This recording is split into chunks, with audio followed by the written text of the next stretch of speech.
Magandang hapon mga ka-JBit Farms Escape.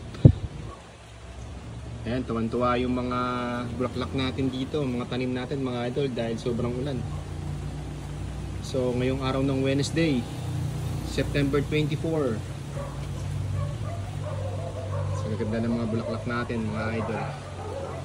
Yung kalamansi natin, syempre nakapag-harvest na tayo dyan. Kaya yan, dalawa na lang yung natira.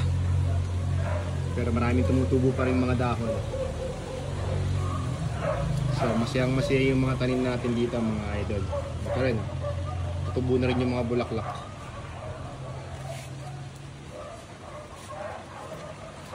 So ito yung weather update natin ngayon dito. Talagang maulan pa rin sa Rizal Park,